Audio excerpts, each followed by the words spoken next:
And we are live and back for another week of the Fake Problems podcast. What's up, dog?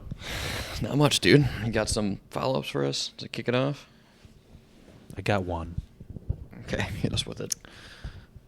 So last week, on our monthly, sometimes longer than monthly podcast, I claimed that Michael Jackson was chemically castrated as a child. Yeah. Don't know where I heard that. I think I just thought I knew it. Fair. So I started doing some research, and still conflicting evidence on whether he was castrated or not. I found one article that claimed we should put these rumors to rest because there's evidence that he was not castrated. The main thing they cite is that he could grow facial hair, which I don't know. I don't know. I don't know if you're chemically castrated, that automatically means you can't grow facial hair. Well, fun thing. Well, I guess if you're chemically castrated. So, like, your testicles produce the most of your testosterone, but your adrenal glands do produce some. Hence why women they do have testosterone in their bodies. Yeah. So it's that argument. There could be an argument for that your adrenals could produce enough to where if facial hair is attached to that. Yeah, that doesn't feel like an end-all, be-all claim. Oh, God.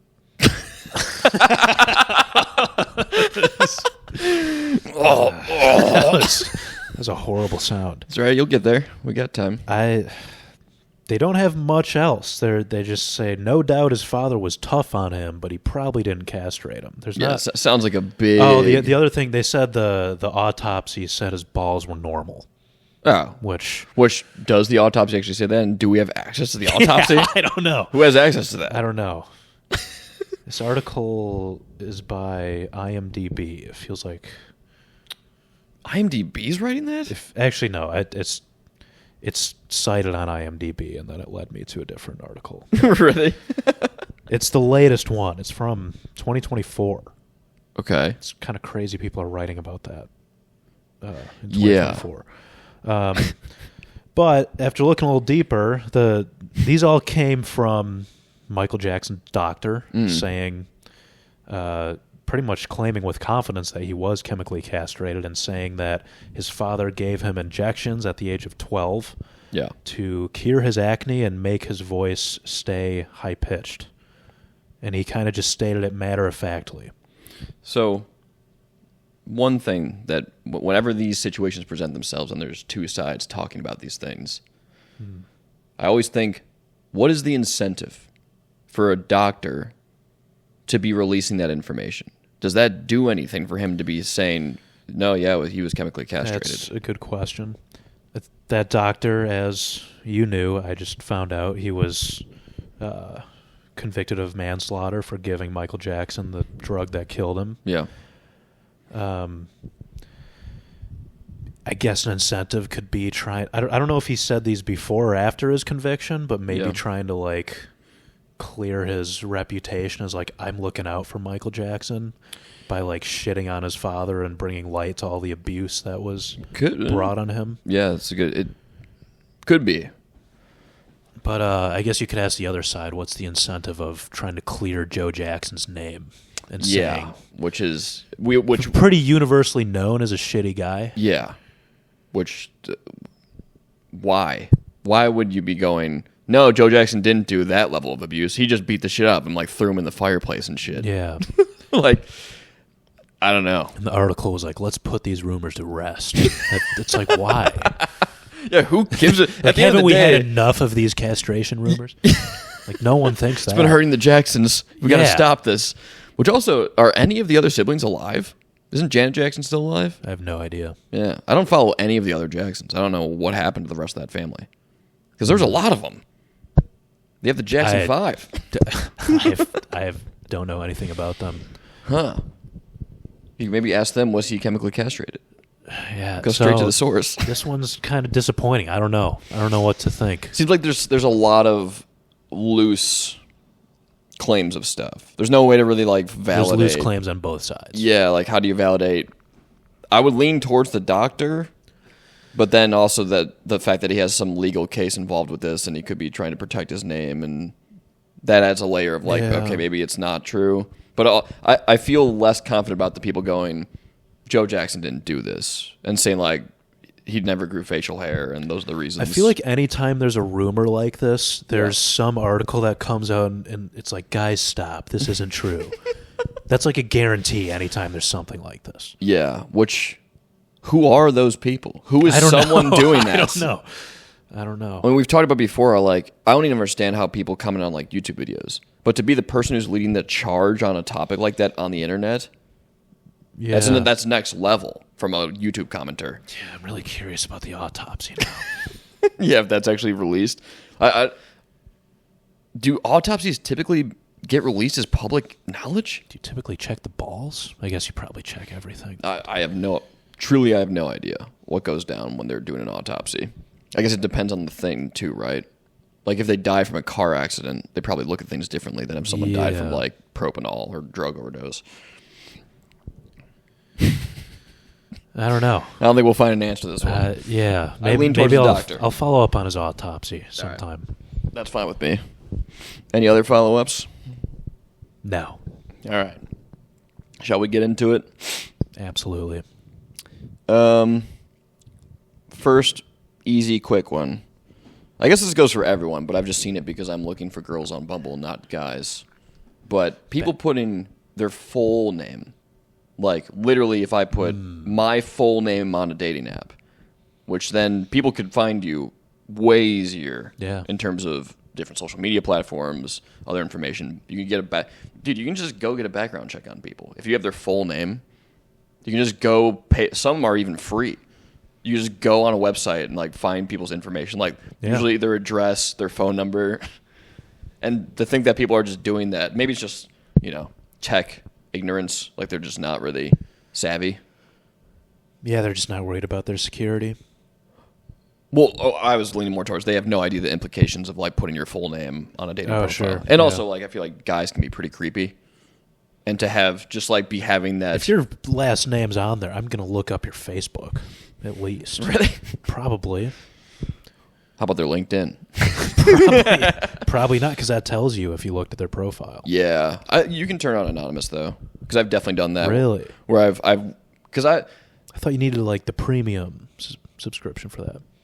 Well, that's a good question, because I know that the premium goes, hey, here's all these people who looked at your stuff, and if you get premium, supposedly it unlocks that. I don't have premium, but there is an option in your own LinkedIn that anonymizes you doing any movement. Oh, that's nice. Yeah, because I've used it before. I hope it works well, because I've used it to, like, I'm hired at a new company. I go look at people I'm working with profiles, but I'm not, like, necessarily adding them. Like, I'll be looking at, like, the CEO and, like, some other department and shit like that. So, yeah, I hope it's fine. I hope it's not. That's kind of a bullshit feature that they just tell everyone you looked at their profile. Yeah. I think there's an option to turn it off again, because that would make it makes me feel so creepy.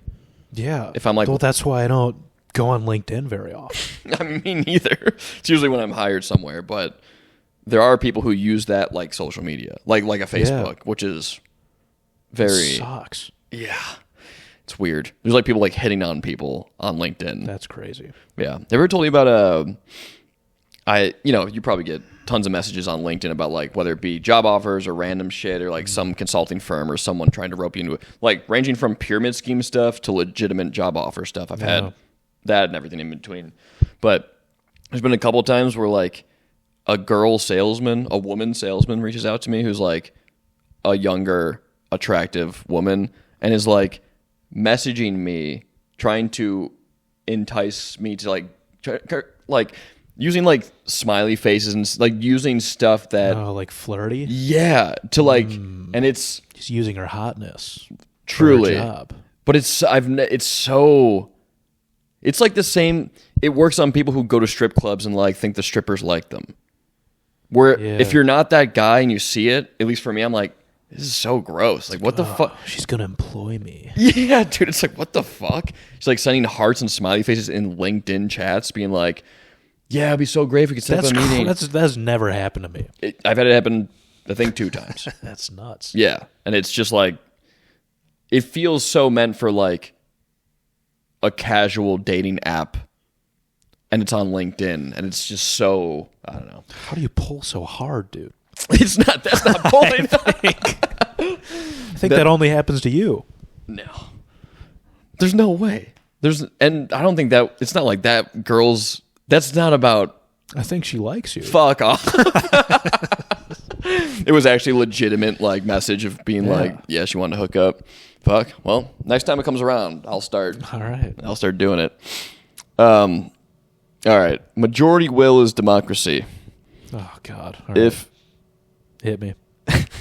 If 51% want something that happens, what if 51% of people don't want birth control made or want slavery? Is the problem with democracy, which gets touchy. Because I get the point of democracy, but when you start to drill into it a little bit further, you still have the majority of people ruling over other people, which, you know, the difference can be 51, 49%. Yeah. And that works on every level of that stuff. So is it then that we're okay with what the majority believes in general, and we don't necessarily consider the lesser? I mean, the majority is better than the minority ruling. And even if the minority is so close, though, again, being like 49% versus 51, then the 51% get their way and 49 don't. I don't see a better option. Yeah. I guess. Like, no one's going to get. You can't have a system where everyone gets what they want. Yeah. Yeah. I think democracy is probably the best thing we have right now.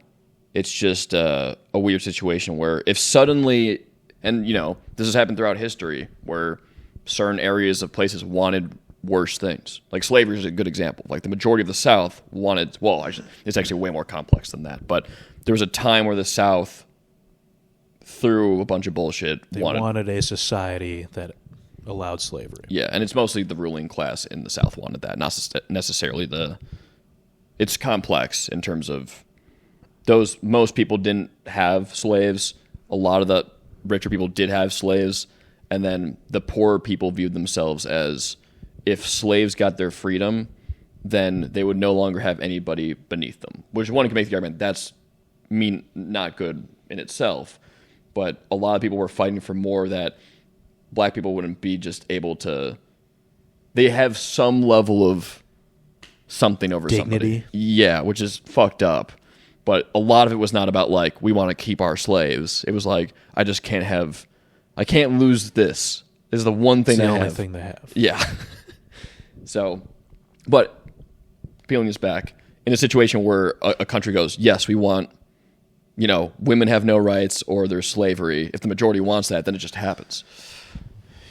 Yeah, that's nuts. I guess I'd hope nowadays, at least in our country, that would never happen because the social stigma against those things is so strong. Yeah.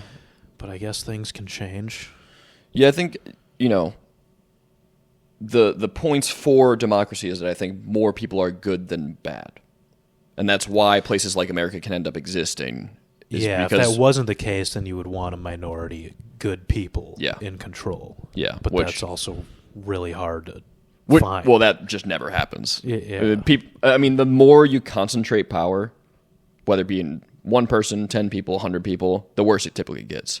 Because humanity is so complex that one person's needs is typically, whether they understand other people's needs or not, it's just people are self-serving in that way. Not to say it's, because I feel like selfish gets put in those contexts, but it's like people typically take care of themselves first and then take care of people.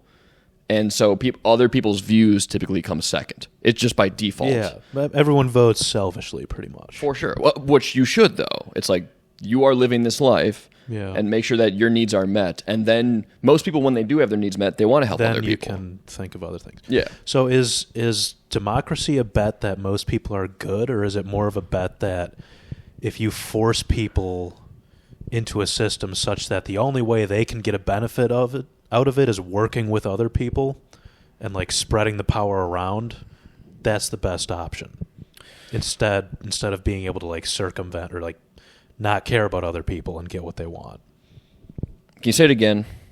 Yeah, it was sloppy. No, I just couldn't fully grasp. I feel like there's just a structure in place where you have to appease more people. Okay. And that's good. If you force people to do that, like you're still kind of acting selfishly, but you need to cater to more people to get what you want versus Sure.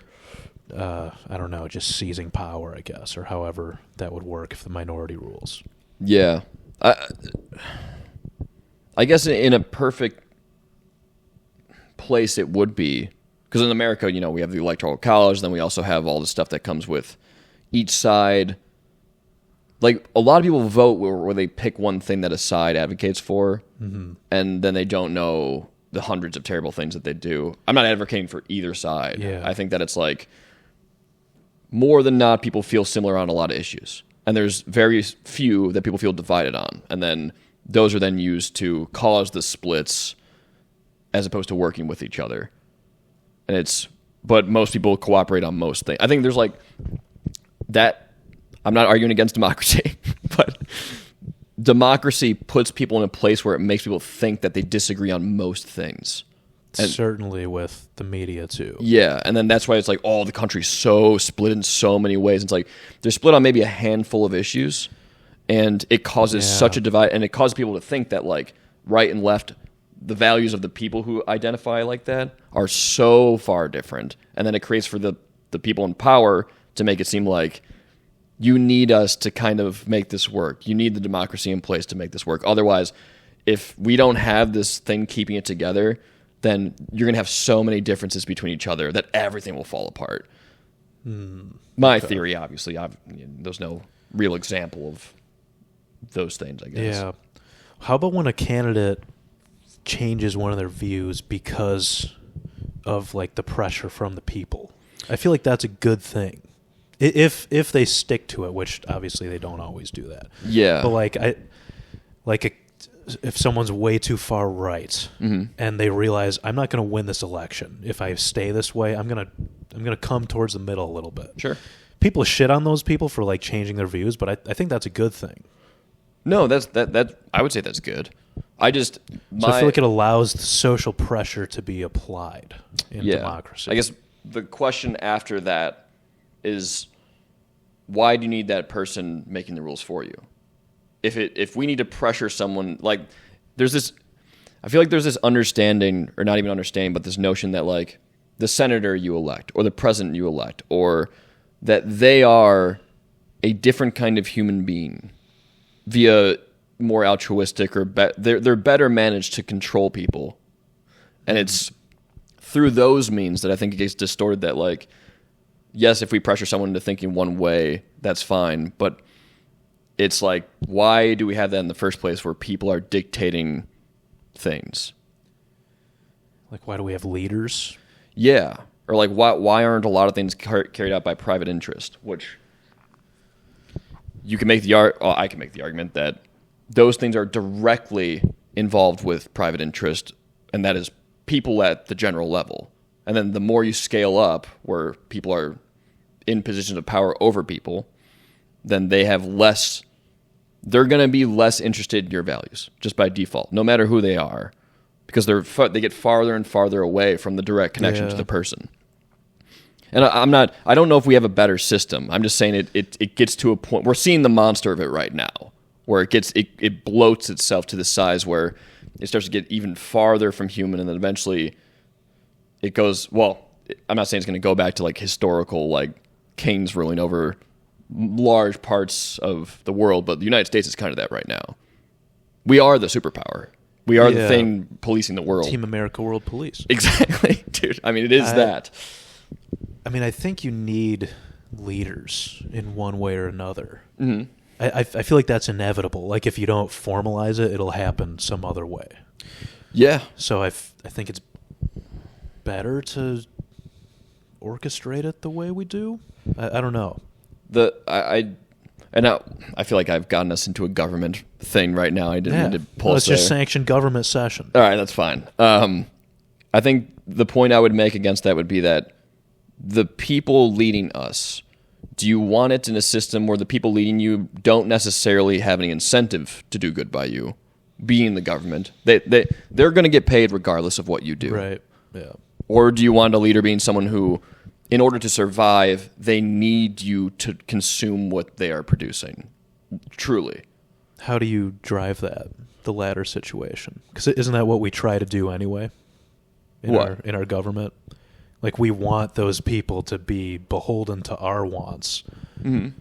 And they're supposed to represent their constituency, but they don't always. But how do we force them to represent us? Well, they use the government to, like, circumvent the true, like, they stay in office for longer times of through manipulation in government, where, as opposed to, like, the company, whatever company, will truly die if you just stop going, I don't support this anymore. If you stop supporting Donald Trump right now, it's not going to make a difference. I know he's already in, sure, but even if you stop supporting a senator... Don't peg me as a Trump supporter. I'm not. It's out there. But it's one of those things where they have more power to stay there than a private interest does by a landslide. I could see that. And a business has to stay afloat. It has to make a profit, and to do that, it has to provide value. Yeah, it's symbiotic relationship with person and business. It is. So how do you do that with government, though? You can't, because they have total power of force is what they use. And so when it starts to get away from truly using it to prevent violence between private interests, then it becomes, they use it for many other things, whether it be staying in office, fighting wars in other places, and benefiting themselves in the system. But can't we vote them out if we don't like them? Yeah, but then they have stuff like gerrymandering and other tactics that kind of like... Yeah, they're find deep in there, and they have tools. They find their way to use government to not allow, call it true democracy, happen. And it's, democracy, even back in like the Roman times, has a history of that, where you still end up with people staying in power that people necessarily don't want. Yeah. But again... But what's the alternative?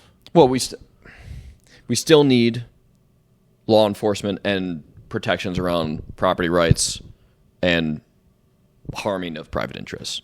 But beyond that, I don't think we need as many things happening with government and regulations as we think. There's this long history of us thinking that regulations solve problems, and it's typically the markets have solved them long before the government, and then they just create a regulation around it and go, look what the government did. And it's just like this false sense that if we don't have the government, we're all lost. Without the government, we're all going to everyone's going to be crazy and lost. It's like the only reason the government works so well is because it has this foundation, an extremely heavy, large foundation of free market enterprise that props it up. I mean, think about it in this context. The government, by definition, cannot create value. All they do is they take money and they put it in other places. They don't create anything.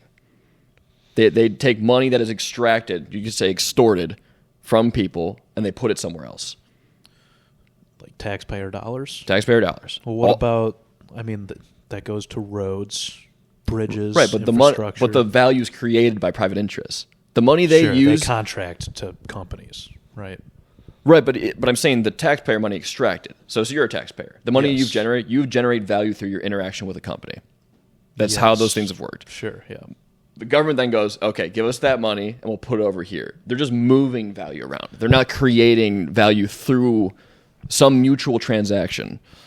And it's through those means that systems so what if I want to fix a road in my neighborhood? Mm-hmm.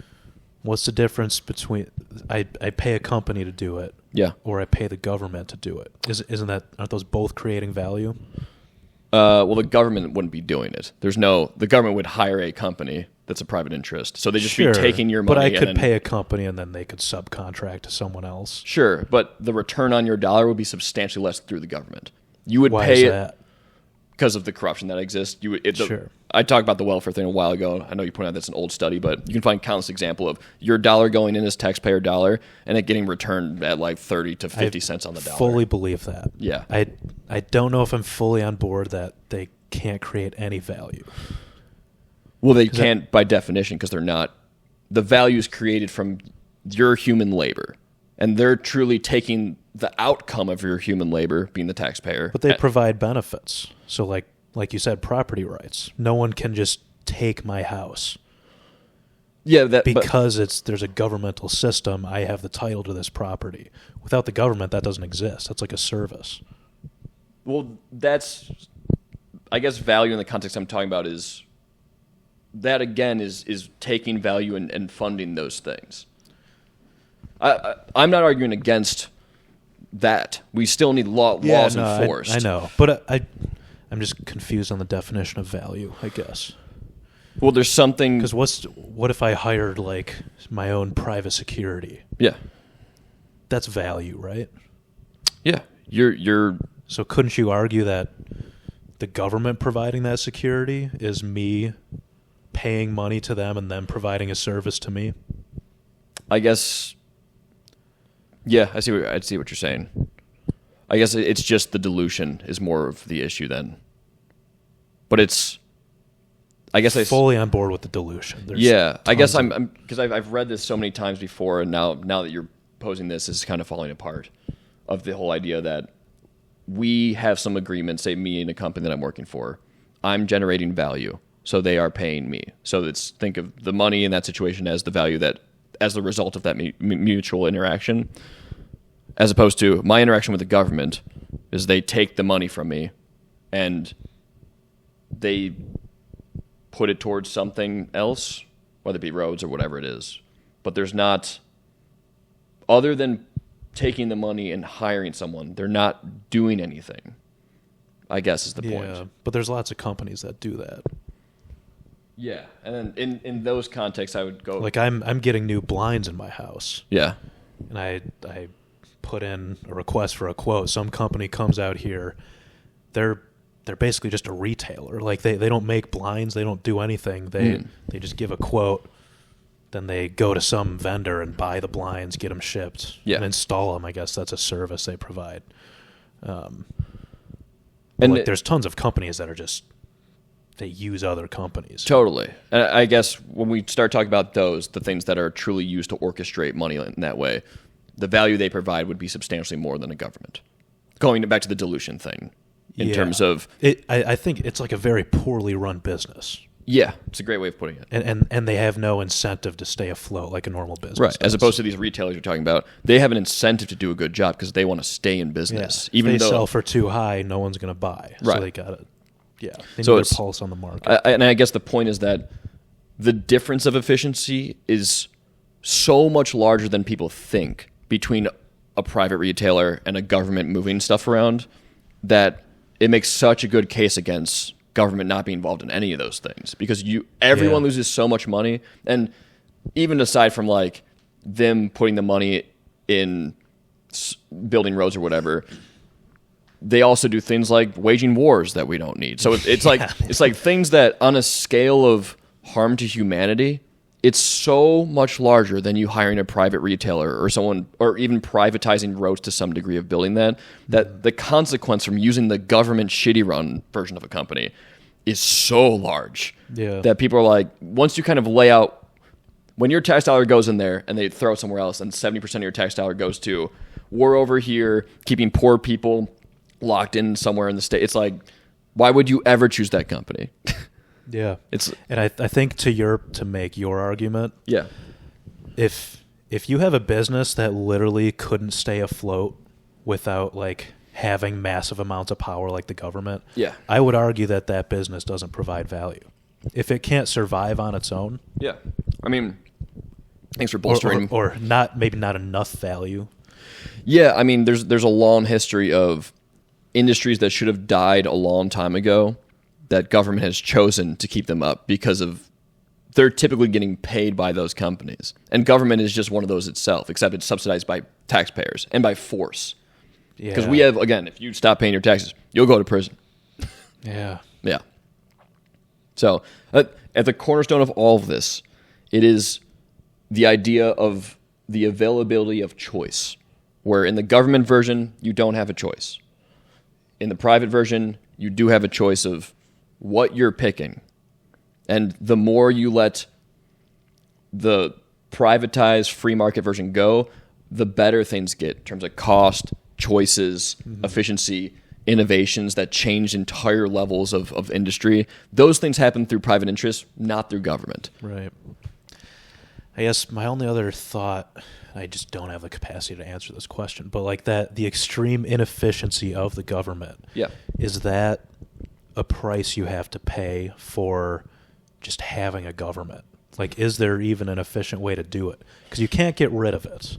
No, you need it. I think not arguing for that. The most libertarian person would agree you still need a government. Yeah. I guess there's anarchists. I think the place to really start in all this is that you should stop government interaction with business. Start there. They cannot have influence on companies other than protecting property rights. If a company owns a piece of land and someone's threatening the building or threatening the people inside, the government can come use law enforcement to stop that. But they should not be allowed to build regulation, tell companies how to operate, subsidize companies, subsidize products. We've already lived through the example of how bad that can happen. And, Adam Smith, who wrote Wealth of Nations like the late 1700s, the things he describes in that book still can predict market outcomes today. And he was predicting the market outcomes of feudalism through price control. So when there's fiefdoms and there's people controlling the prices of corn and wheat and all these things, and it translates directly to today. But the government's just fill in the blank of whatever king or lord is ruling over the land.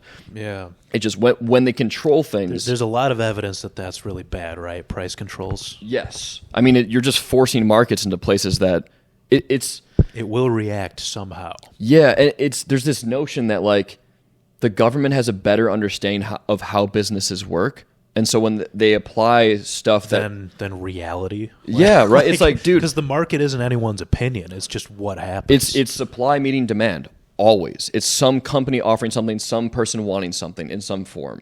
And it's them meeting together, and that's the most efficient way of that evolution. Not through the government going, I think I know what's right for this area. And even if someone, a politician, whatever, is going, I think I know what's right here, I'm going to save people, that one's wrong. But most of them are just doing it because it helps them. By creating regulation or creating a thing, it's so regardless of the intention, it's not good, and the intention's usually bad anyway. Yeah, and you know Hitler had great intentions. It's like it's so everyone's intentions are great from their point of view. Yeah, dude. Most people think they're doing the right thing, or they're working with the best information they have to do the right thing in their head. That's another interesting thing. There's been studies done on like the worst of criminals. Yeah. And none of them think they're bad people. Yeah.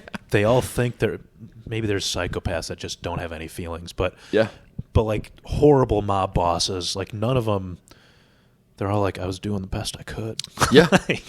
After machine gunning people. Yeah. And so, I mean, Stalin is another great example of someone who thought like the whole idea of communism is like utopia. The end point is everyone's needs are met. It's running the best it's ever run. And Stalin... And I'm on top of all of it. Well, dude, Stalin and Hitler both thought that this is going to help people. Like, their ideas is like, this is the right thing for humanity. Yeah. And it just gets so lost immediately through... The more you try to control other people and what they're doing and different races and ethnicities, it's worse. More control is worse, I'm telling you. There's a long history. I'm on board, yeah. So, I should probably get off the soapbox. Let us free. I'm telling you, man. I mean, I can go on and on, but you also look at the history of, like, the second you let free markets start to happen and how it has changed humanity in the span of our record of history. And to argue that more control was the result of this or we need more control on this, it's pretty nuts, dude. If you go back 100 years to what humans are living in compared to what we're doing right now, these are results of free markets. They're not results of government. We can podcast, dude, because of free markets. Yes. It's just... No one can stop us.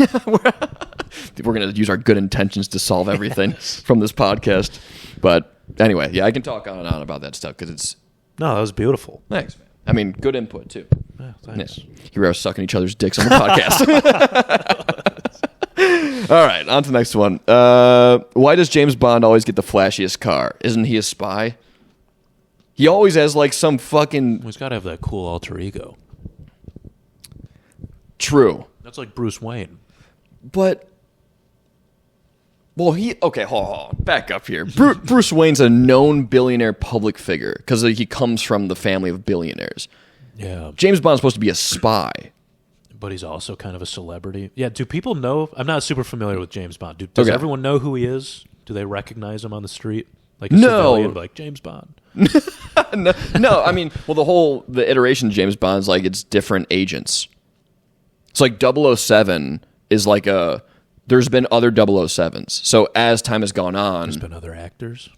No, like in the world. In the world, it's like 007 has been a new guy. Like MI6 goes through agents over time. Okay. But 007 is like the top agent. So the top guy at the time is the 007.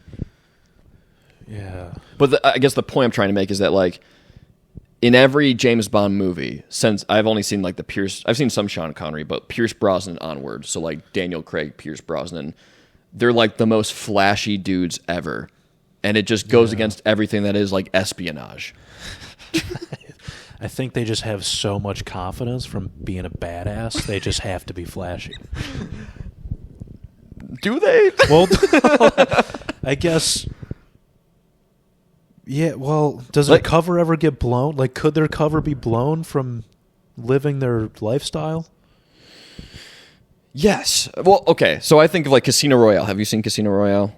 I don't think. I've seen like 2 of the Daniel Craig ones. So that's the first Daniel Craig one, which is a phenomenal James Bond movie. But I saw the one where Adele was heavy on the soundtrack. Ooh, I think that might be Skyfall. That's totally Skyfall. Yeah. So in the first one, the beginning is, you know who Mads Mikkelsen is, the actor? No. He's like the bad guy in that one. But he's supposed to be this top-end poker player. So I get the image there, to your point, of like, he's supposed to be this guy playing a really high-stakes poker game. He only goes undercover for awesome people. I mean, it seems that way.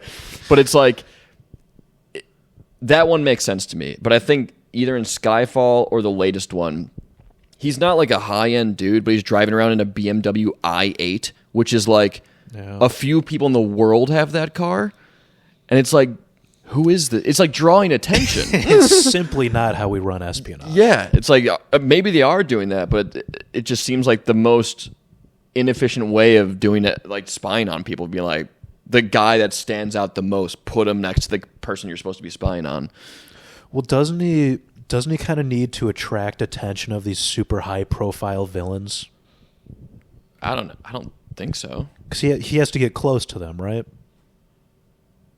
I don't think. So maybe he rolls up in a flashy car and they're like, who is this guy? Like the Casino Royale one I get, but like is Skyfall with Javier Bardem? Yeah. Where like he like takes I don't remember his face is all like fucked up. You know what I'm talking about? He has like a plate in his face because he got like blown up, and then at some point he takes out like his face like folds in. It's either the second to last one or Skyfall, but that one he doesn't need to get close to. Javier Bardem's just like a crazy person on an island, and he's still being flashy. So I might can't help himself. He's the ultimate badass. And at the same time, you watch those movies, and it's like it's so cool, and he has so amazing stuff. Yeah, it's just peak male energy, I think. Yeah, I think that's probably just it. Because in one of them too, not Casino Royale, he has this Mercedes like Jeep thing that only ever existed for like one automaker. He just always has these cars that are like only a billionaire, would have one of these things, and he's just driving around like an African slum. And it's like, what the fuck? Does the agency provide that for him? Yeah, because they have what's his name? Oh, that's even worse. That'd be funny if like they're like, dude, you have to be discreet, and he just picks the most flashy things to do his business. Would be, but it's always like some car that comes with all of these modifications that are so like it has guns in the car and stuff. But it's also a car. It's not like a Honda Civic. Yeah, which that would make more sense. Like, give him a Honda Civic and with guns. That'd be hilarious if he had a Honda Civic just rigged up. Or like a fucking, like a Pinto. Just some absolute beater of a car. Like a fucking, like a Cutlass. I'm picturing it. I don't think I want to watch that movie. Same, yeah. I want to see him in a sick car. Yeah, the more we talk about it, it is more about the Flash. Where I'm like, oh, it looks so cool. And, I mean, talk about being one of the best Bonds, Daniel Craig. Maybe it's just a thing because it's our James Bond growing up, but like... Yeah, he's a beast. He's so good, man. Anyway, I used to be a man in a woman's body, but then I was born. I heard that. I think. Whoa! Wait, what? So, that's hilarious. Yeah. That's amazing. Yeah, I heard that somewhere. I was like, I gotta write that down. No, this pet peeve is just too basic. Person texting, "Hey, what's up?" and then just not responding. I have this. I might cut. Wait. They text you. They text you me. respond. Then they don't respond. Just absolute ghost. Yeah. I'll probably cut this, but remember I mentioned some potential podcast collaborators, some friends I knew that have a podcast. Yeah. Oh, tough. The same guy has texted me. I have not initiated conversation. The same guy has texted me 3 times now with the first conversation was, hey, how's it going? A little bit of catch up. And then when I got to like do you want to like, we can either just go get food or chill, but then also talk about the podcast stuff, and then nothing. Month goes by, text me, hey man, how's it going? We continue to have the same conversation about what we're doing in life. And I'm like, should I call him out? Yeah. And I don't. And then I'm like, okay, dude. And then it ghosts me again. And it happened again. I just didn't respond. He reached out, and I was like, we can't keep doing this. Yeah, I'm fucking over at this point. I'm not going to try this again. It kind of just gives the allure that he's like so busy, and then thought of you as an afterthought and threw a message out there, and then just didn't have time. But it's like, which is super annoying. Just close the conversation. Just say I don't have like anything to. Or just fucking call at that point. Yeah, it's just, dude, and it's funny too because I have another friend who I won't get into specifics around him because then it might give away his identity. You don't know him, but he texted me. He's like, hey man, I just heard this song. I was thinking of you because we used to go to a lot of electronic concerts together. He's like, dude, you want to like hang sometime soon? I was like, yeah, dude, I'm busy for the rest of this week, but like next week, and then just no response. I'm like, just don't lead me on. You're getting your hopes crushed. And at this point, there are no hopes because these people have trends of doing this. So I'm just like, I expect it to some degree, but I'm like, you're losing faith. Yeah, I lost a long time ago in certain friends. Damn. Which who fucking knows? I have some friends like that. Yeah, it breaks my heart because I used to be very close to them. And then yes, we played like text tag, I guess. Yeah, I just if I'm the initiator, I get it if you don't respond. But if you're reaching out and going, hey man, let's go do something, and you get me going like, okay, all right, here's my schedule, let's put something together, and then you just stop responding. Yeah, that feels like meeting someone when you're drunk and you're like, dude, we gotta hang out. Yeah. And you know it's not gonna happen. True. And I think there's an understanding there. Where you're drunk and you're like, but to do that over text, like deliberately. Yes. To have sober intention. That's way worse. Yeah. So, pet peeve. For sure. Valid peeve. What time are we at? All right. We got 18 minutes. All right. Jared from... Oh, this is fucking weird. I saw this one. I have a lot of questions. Keep going. Okay. So, Jared from Subway, we all know, got in prison for being a pedophile. During his court cases, one of his... What do you call it? One of his cases against... Like, I guess it was trying to claim some level of insanity charge where he was saying that when he lost all the weight, because he obviously had some level of food addiction, that he lost all the weight and that food addiction transferred to his addiction for wanting to have sex with children, and that it should be looked at as a mental health issue and not necessarily like just for the things he did. It's wild. Yes, indeed wild. The way you wrote it. I'll read it exactly. I put Jared from Subway said when he lost the weight, his appetite for food shifted to children. It's crazy. Yeah, which. Okay, when I looked this up and I couldn't find it. Where did you see this? I think there's a Jared Fogle documentary on HBO a bit ago that I watched, and I think I got it from that. Really? Yeah, it was a pretty awesome doc. I mean, it's fucked up, but it's a pretty good documentary. That's insane. Yeah, and also he's pleading mental health, like he's pleading insanity on like that. Like, wouldn't every pedophile do that then? Like, I was born with this, I can't help it. Yeah, I think that's used in a lot of those cases. Is that they put it to the light of sexual abuse as a child, and that these behaviors are an affliction, not necessarily like a choice.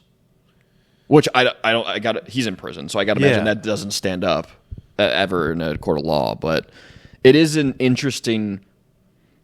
Well, one, pedophilia is bad. I hope we all agree on that. Yeah. I'm not advocating for pedophilia. I'm just saying that I think a lot of those people are like, example, you and me. When you're a heterosexual man, you have a girlfriend. There is a sexual impulse you have towards women, right? You're like, oh, I'm sexually attracted to women. There's no There's no choosing there. Like you're not going, I'm gonna choose that I like men today, or I like goats, or like something. It's like you have this thing, you're attracted to that, and there's no like undoing whatever that is. I think most people have that situation. So if that wiring gets crisscrossed by sexual abuse when you're younger and it's pointed towards children, I get that of like those people aren't. A lot of those people I would imagine are not taking pleasure in what they're doing. There's probably a lot of bad things associated around having this urge that you have to act on in that way. I think the have to act is where that goes off the rails. Yeah. Yes, totally. It is probably one of the darkest things about humanity that still exists is pedophilia. Yeah, especially when it gets into like super young people and people doing that fucked up shit. Which I would hope at some point that just gets snuffed out. But as long as people are like sexually abusing children, it just keeps that cycle going. If you have that. So is there evidence that it comes from being abused, that you then have that urge to abuse kids? I think there's higher rates of people becoming that if they are sexually abused. Now, is that because, they're also often sexually abused by relatives, right? Yeah, it's usually something you know. So could you make the case that it's not because of the abuse, but it's genetic? Like they were predisposed to have that. I couldn't say, I don't have the evidence to say no to that. Sure. But also, there's something when you're a kid and you're growing up and you're trying to like wrestle with the idea of what you interpret as love.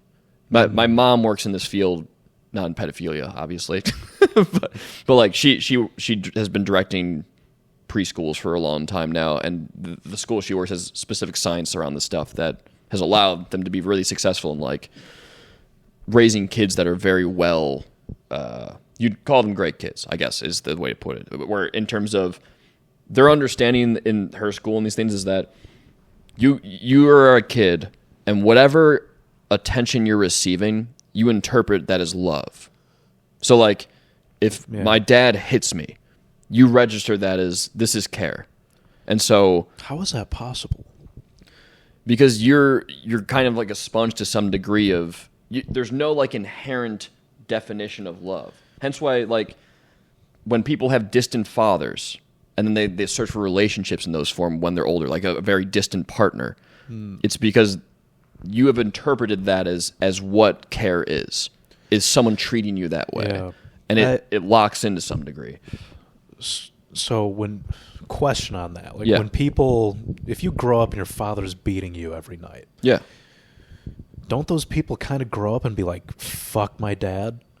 Like, fuck that guy? Oh, yeah. But then they usually do. But like, subconsciously, they still interpret that as love? Yeah, that's the argument. Is that even you could be on the surface level being like, yeah, my dad was a giant piece of shit. But you're more likely than the guy who was not abused to beat your child, unfortunately. Yeah, I mean, I totally believe that. Like, the things you saw from your dad, you are likely to bring forward. And the hope is you can just tweak it a little bit. And they do replicate those things when they're not genetic too. So when you have someone who's a mentor in your life come in and do the same things to you, you're more than likely to repeat that behavior. And I'm not saying you can't undo that, but it's very hard to work that out. And it takes a lot of intention through mental health stuff and behavior change to like, if you're beating your children, to undo that and get to a place of this is not the right thing, it takes a lot of work. Yeah, even like getting abused sexually as a kid, that would... Well, that to me is like another level, too. Yeah, I don't even know how you... Like, just think about... I feel like it takes a lot of awareness to be like, I should go to therapy and fix this. Yeah, and most people probably don't. And awareness and... to dude, if you've been sexually abused and you're building up the courage to go talk to someone about this, that alone of like putting, because I got to imagine a lot of those people. Dude, I'm scared to go to therapy, and yeah, I don't have anything horrible that's happened. That's to me what I'm either. saying, dude. Imagine because most of those people don't tell anyone. Yeah, and some of them literally forget. Yeah. Oh, like yeah. They repress it. Yeah. So it's like, it's to your point. It's so hard for those people to get help that it continues to live. So then it stays unaddressed. Yes, and then it continues, and the cycle continues. But one can make the argument that we probably have less of it than we ever had in the world now because of the majority of. Do you think that's true? Yeah, I think the majority of developed nations have said that those things are bad. As opposed to, you go farther back, I mean... I feel like sex trafficking is still really, really bad, though. Like in terms of the numbers of it happening around the world. I don't know, though. I don't have the stats. Yeah, I would just say that it's probably, if we look... I don't have numbers either, but if we looked at, like, rates of sexual abuse and physical abuse, they've just probably dropped substantially since, like, the past 100, 200 years, where... There was a time... I'd be inclined to believe that, yeah. Yeah, I just think that there was a time where the world, those things were just fine. If you sexually abused your child or beat your child, the law wasn't coming after you. Same thing how like women were like you could beat the shit out of your wife, and no law enforcement, they don't give a shit. Yeah. So it's like the farther you go back, people just don't care, mostly because they don't have time to even think about those things. They're like harder. So yeah, it's like if I don't get this farm and these crops done, I'm gonna die, and all of my family's gonna die. We don't have time to talk about kids being physically abused. No one gives a shit. And now when people have more money and more time and their needs are met, they go, we should probably treat our kids better. Yeah, that's all. I mean, go on government rants again, but you can't get away from the child labor stuff is the same thing, where people go, look, regulation solved child labor, but it was actually when people could afford the time to have their kids go home and not work is when people start going. Most people don't want their kids working. Yeah. So when they can afford it, they needed the help. Yeah, dude. It's like it literally used to be have as many kids as you can to help you with the farm. Yeah. And so it's through better kids were a tool. Literally. That's crazy. And so it's through better life that these things happen. You know, it's through when we get more and we're happier, it's like through those things we go, oh yeah, we probably shouldn't hit our kids. We shouldn't have them working. Sexual abuse is bad. It's through us all being better. An economist quoted that the one way to solve mass pollution, which is also done by like India and China at the highest degree right now, because government has entire control and there's no they just do whatever. Yeah. Is that make the poorest countries richer, because people care about the environment when they know they have a good life. Yeah. And that's just it. It's like when you have the capacity to be like, oh, I would love it to look nicer here, then you start caring about the environment. It's not when you're extremely poor living in mud where you're like, yeah, climate change, we got to take care of that. Yeah, so I would love to get a new shade of paint in my house, but I have fucking rats. Like there's bigger problems. Exactly.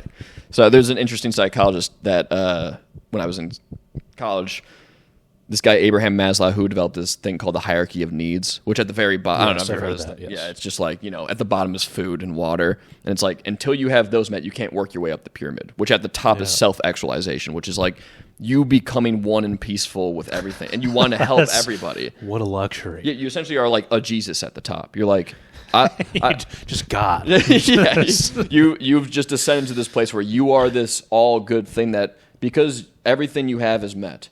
All you want to do is spread it because you realize how good it is. And it's true.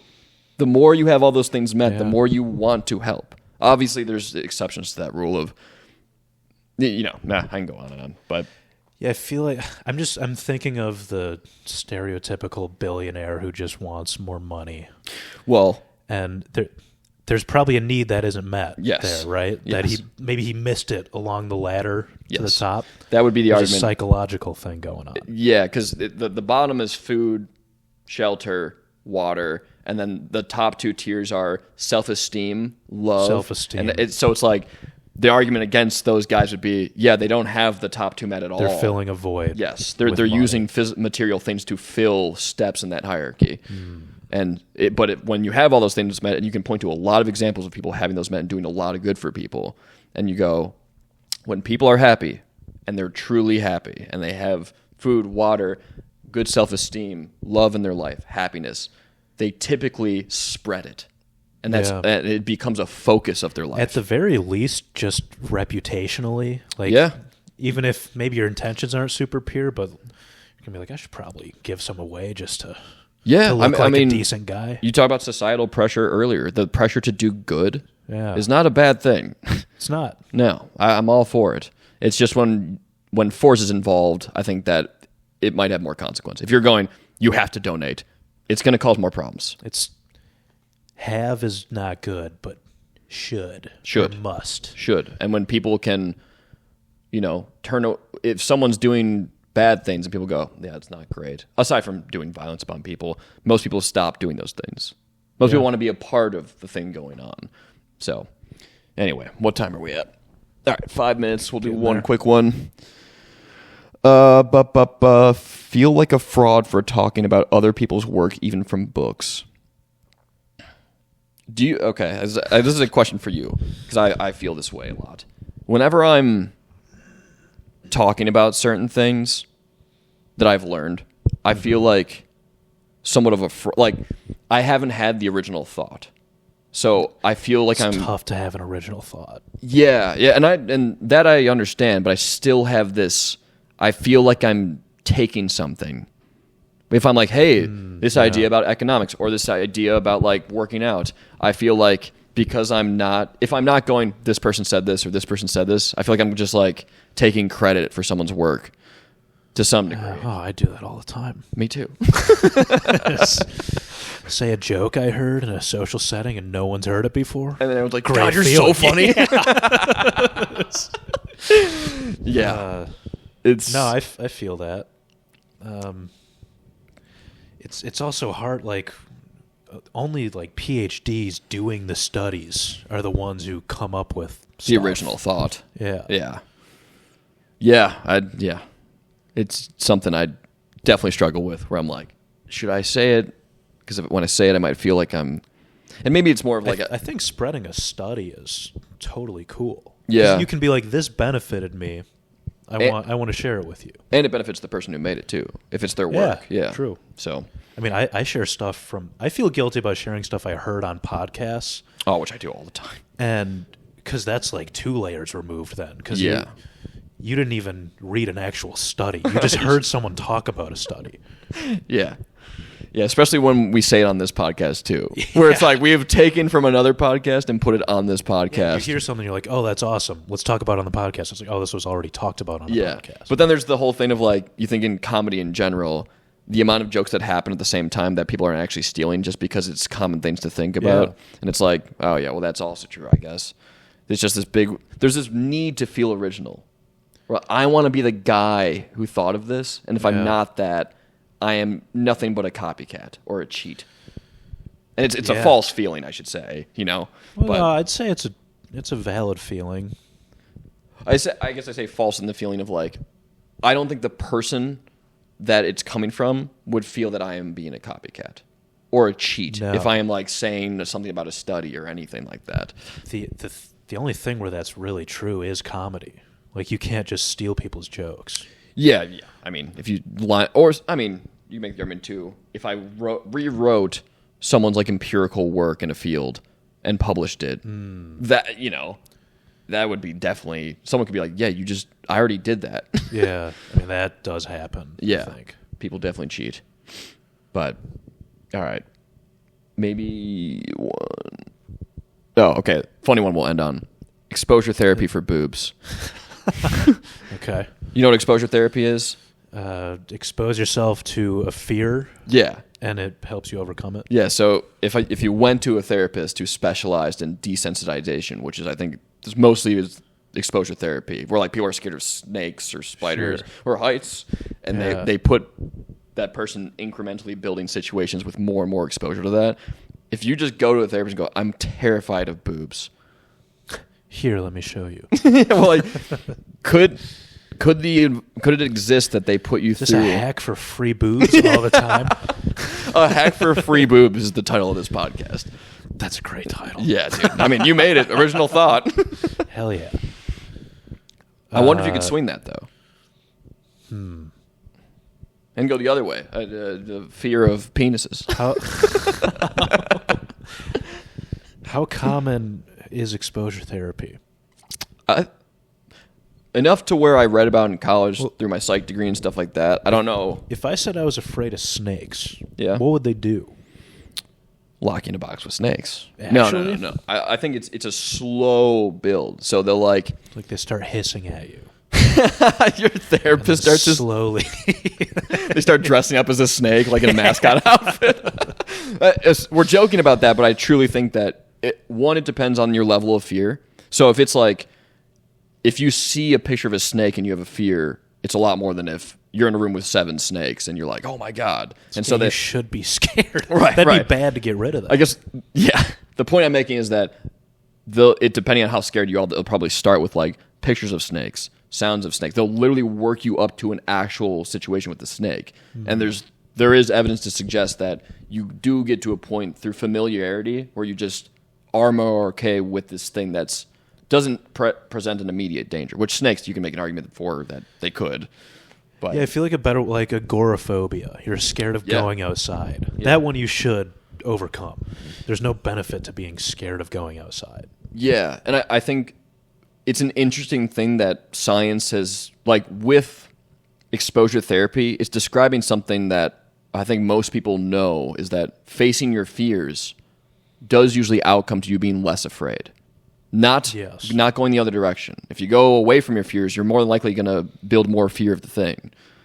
And exposure therapy is just literally leaning that direction in a way that's not overwhelming. Yeah.